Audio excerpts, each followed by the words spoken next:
కంటి అద్దాల నుండి శాశ్వత విముక్తి పొందండి. లాసిక్ సర్జరీ 14,000 మాత్రమే. వివరాలకు సంప్రదించండి.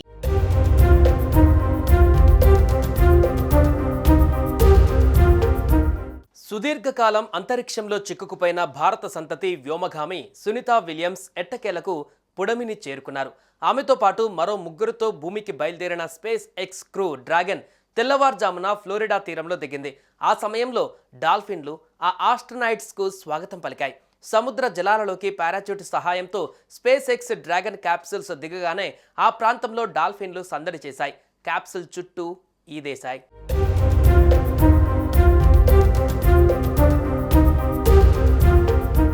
సుమారు 5 డాల్ఫిన్లు ఆస్ట్రోనాట్స్ ఉన్న క్యాప్సూల్ చుట్టూ ఈదుతూ హంగామా చేశాయి. ఆ టైంలో అక్కడే రికవరీ బోట్ కూడా ఉంది.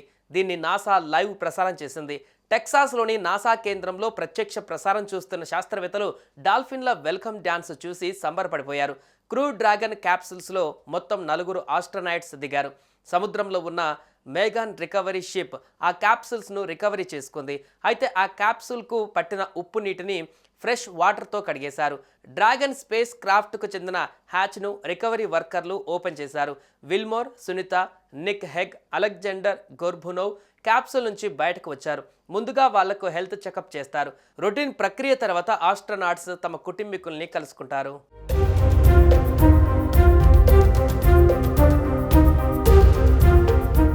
400 కిలోమీటర్ల ఎత్తులో ఐఎస్ఎస్లో వ్యోమగాములు భారరహిత స్థితిలో తేలియాడటం చూడటానికి సరదాగానే అనిపించిన గురుత్వాకర్షణ లేమి వల్ల దీర్ఘకాల రోదసీ యాత్రికుల ఆరోగ్యం పైన మాత్రం తీవ్ర ప్రభావం పడుతోంది. ఎముకలు, కండరాల సాంద్రత తగ్గిపోవడం వంటి సమస్యలు ఎదురవుతాయి. దీనికి తోడు భూమికి మీదకు తిరిగి వచ్చాక గురుత్వాకర్షణ శక్తికి వారు తిరిగి అలవాటు పడడం అంత ఈజీ కాదు. ఈ క్రమంలోనే వారు నిలబడటం, చూపును స్థిరంగా ఉంచడం, నడక పక్కకు తిరగడం వంటి చర్యలలో ఇబ్బందులు ఎదుర్కొనే అవకాశం ఉంది. అయితే సునీతా విలియమ్స్ ఇతర వ్యోమగాములకు భూమిపై సాధారణంగా నడవడానికి కొన్ని వారాల సమయం పడుతుంది. Dolphin cam back again.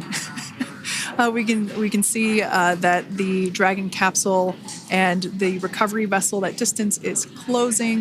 Again, this is just one more step as we continue to work recovery operations for Dragon Freedom, and we anticipate the lift of the Dragon capsule to occur here in just a few minutes. Now, once all of the rigging is on the capsule and it's hooked up to the recovery vessel, we will see the hydraulic arm, which is that kind of like bridge-like structure there at the aft end of the recovery vessel. We'll see that articulate backwards, and that's a good sign that we're getting even closer to pulling the capsule out of the water. It will then move forward, and the capsule will be placed inside.